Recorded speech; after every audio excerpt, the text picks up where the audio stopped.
Halo semua, hari ini saya akan menunjukkan cara-cara memasak gulai ikan kering, ikan masin ataupun bahasa Tamil kita panggil karuwatu kolombu. Untuk memasak gulai ikan masin, saya ada dalam 8 ketul ikan masin. Saya ambil isi, saya tak pakai tulang.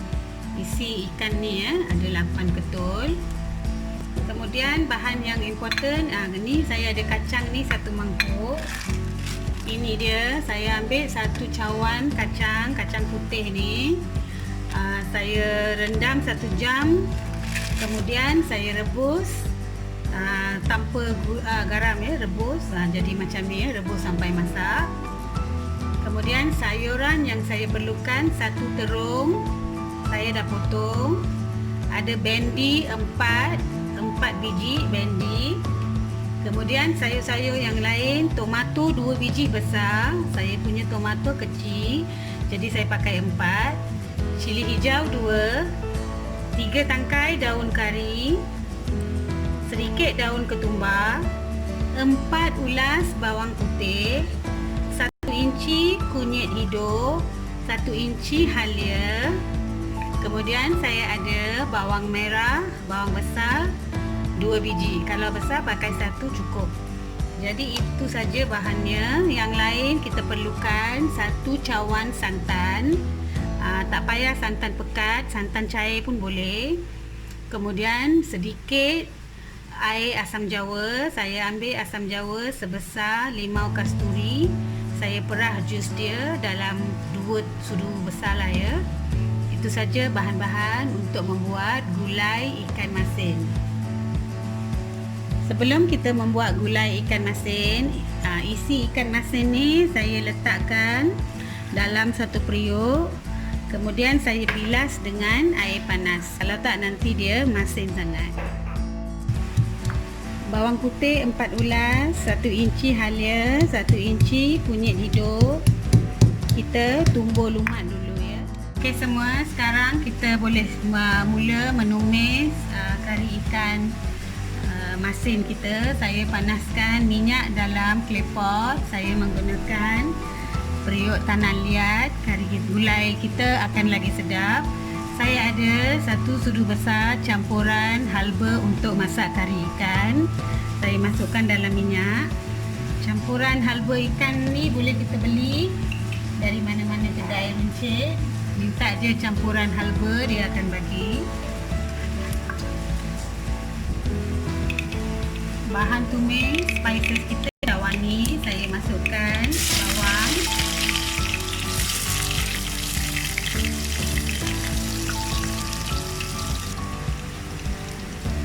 kemudian saya masukkan bahan tumbuk halus tadi.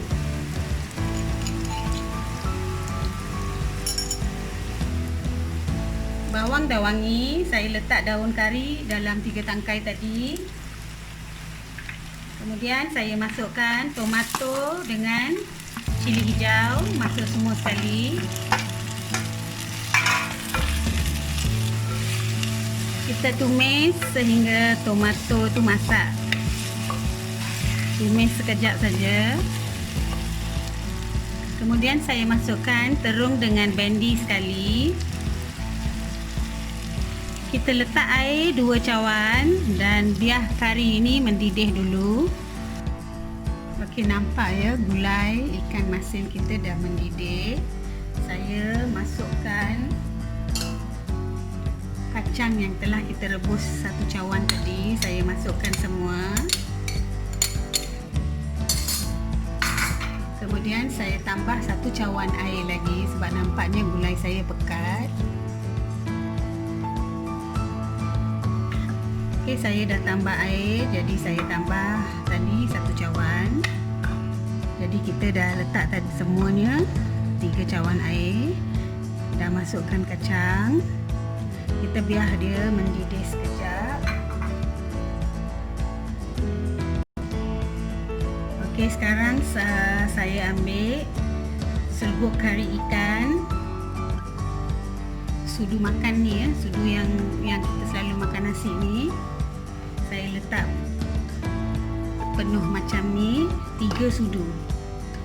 3 sudu makan serbuk kari ikan. Yang saya pakai hari ni, saya pakai Lingams. Jadi 3 sudu cukup. Kita kacau-kacaukan gulai kita ni. Saya sekarang tunggu sehingga sayur tu semua empuk. Dengan rempah yang kita masuk tadi, dia masak. Kalau rempah tak masak, kari kita tak sedap ya. Dia bau rempah kuat. Jadi tunggu dia mendidih dulu. Okey, kari kita dah mendidih. Dah naik minyak atas dia tu dah pecah minyak. Jadi sekarang saya masukkan ikan masin. Ikan masin ni saya sudah bersihkan. Saya cuci dengan air panas. Saya masukkan ikan masin sekarang. Nampak ya, gulai ikan masin kita mendidih, sangat wangi. Yang ini boleh jadi satu wholesome pot. Makanan ada kacang yang tinggi dengan protein, sayur-sayur. Jadi makan dengan ini pun memang sesuai. Saya akan letakkan masa dia mendidih ni sedikit air asam jawa. Air asam jawa jangan banyak, sedikit saja.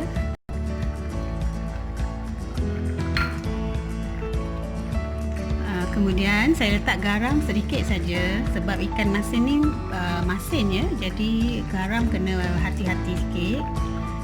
Kita test dulu. Kalau kita letak sikit, test dulu. Kalau tak cukup baru letak. Nampak sayur-sayur semua dah masak. Ni ikan masin kita pun hampir masak. Saya tunggu 1 minit lagi. Nampak kari ikan masin dah mendidih, semua dah cukup, garam semua cukup. Saya masukkan santan 1 cawan. Saya biar dia merenih sekejap. Saya cek garam semua okey, nanti saya tutup api ya. Saya merenih macam ni. Kemudian letaklah sedikit daun ketumbar. Saya dah letak santan, bagi dia merenih sekejap. Santan segar ya saya letak. Ni dah masak semua. Jadi gulai ikan masin kita dah masak, bolehlah kita hidangkan. Okey semua, inilah dia gulai ikan masin telah siap. Jom kita rasa. Halo semua. Hai. Jadi saya dah masak gulai ikan masin. Gulai ikan masin memang sesuai makan dengan nasi saja. Dengan roti dan sebagainya kurang sesuai. Jom kita rasa dulu. Sekarang dah ada kan? Okay, saya ambil saya ambil kari dia, ikan masin.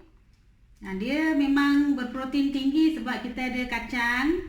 Kacang memang mengandungi protein yang tinggi. Lepas tu kita ada sayur-sayur. Saya makan dengan papadum. Ada sayur bendi sikit ni. Memang sedap. Rasa crunchy dari kacang tu. Ikan masin memang berlainan sikit cara kita masak ikan masin. Jadi saya harap semua suka akan video saya hari ini. Sedap Sri Zaren? Sedap. Sehingga kita berjumpa lagi. Terima kasih. Nandri Vanakkam.